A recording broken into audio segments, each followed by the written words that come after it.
How's it going, everybody? Falling Hertz here with another video, and today I want to do a little bit of an update kind of summary of the Outlast trials. Now, of course, anyone who knows anything about horror games, or pretty much the game sphere over the last 10 years, knows that Outlast was one of the most influential horror games of its time, and it spawned a sequel, Outlast 2, in 2017. While I personally didn't enjoy the sequel quite as much, I did really enjoy the open-ended aspect and the scares a lot more. Coming back around to the Outlast trials, there is a lot of hype and anticipation for the title, seeing as how there's millions of views on trailers across YouTube and other platforms like Twitter, as well as plenty of community-made content, whether it be analysis videos, breakdowns, things like that. It got me thinking that as new info drops, you never really know the whole picture all in one place, so I wanted to kind of summarize everything we know about the Outlast trials in under just a few minutes, and if I can not waste as much of your time as possible, I think that's good. It's a nice little well-developed package, and if you could, like and share the video if you think it is at all informative. Now, there are a few things in this video that I think that did go under the radar of a lot of people, so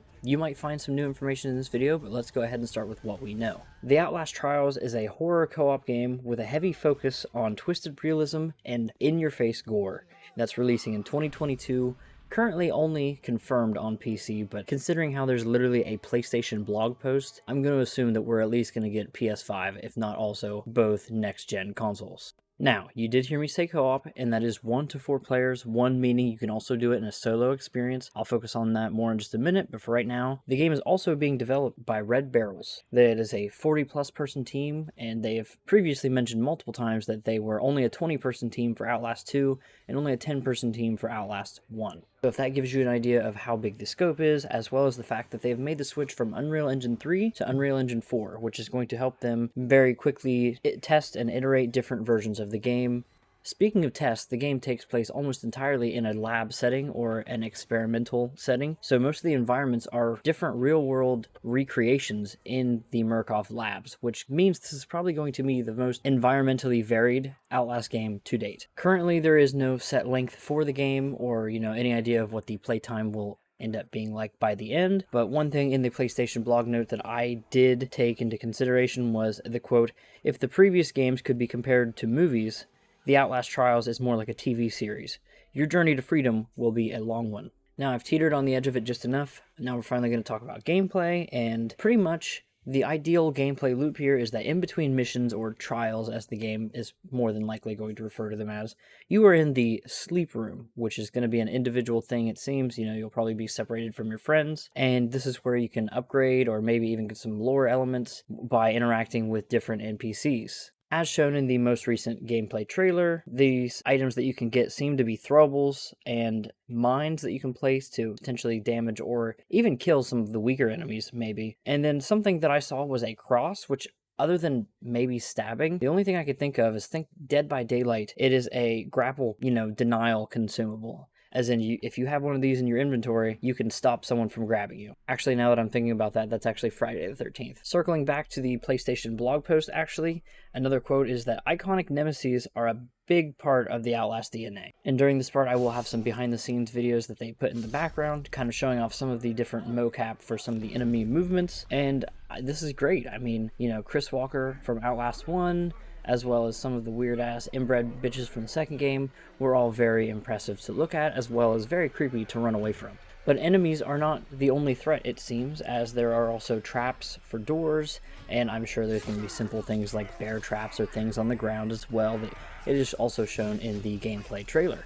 But while you're avoiding all those things, you're going to want to go very slowly, and don't worry, as shown in the trailer, you can also stealth your way through some areas as well, and that is still a very viable option. And then when you get to the end of the level, whichever one it may be, you will find yourself getting into these Vita chamber looking things from BioShock, and those seemingly are your end point of each level, seeing as how 4 of those chambers are present and opening in the trailer. That is really all we know right now, other than the fact that, of course, there will be a night vision built in. I doubt that there'll be a camera, seeing as how it's going to be in the 1950s more than likely, but as you can see on the character's face in the key art, there do seem to be some built-in night vision goggles.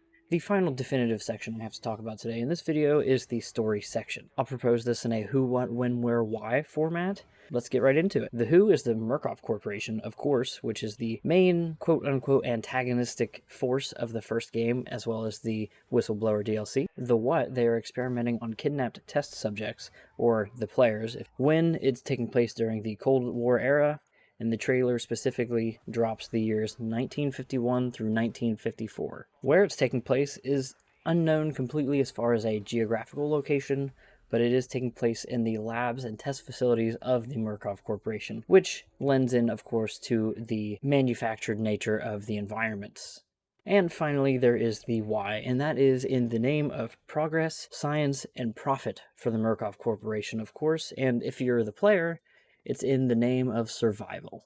Now, of course, that's all I've got for this video today, but I did want to offer you one final bit of theory crafting from something I noticed, a little bit of weird wording on the official Outlast Trials page. I'm going to say it quite plainly. I think there's going to be instances of self-sabotage or team sabotage where you can potentially kill or hinder your friends in this game. I'm not necessarily saying Among Us style. I don't think it needs to be like that, but I don't think the other players are meant to know. And here's why. I mean, on the official page itself, it does strictly talk about distrust as well as morals being tested.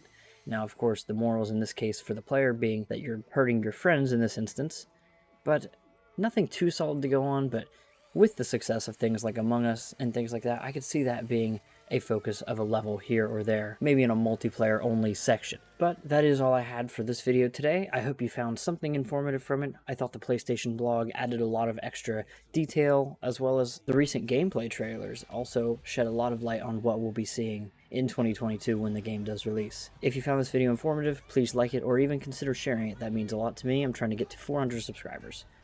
Thanks. Bye.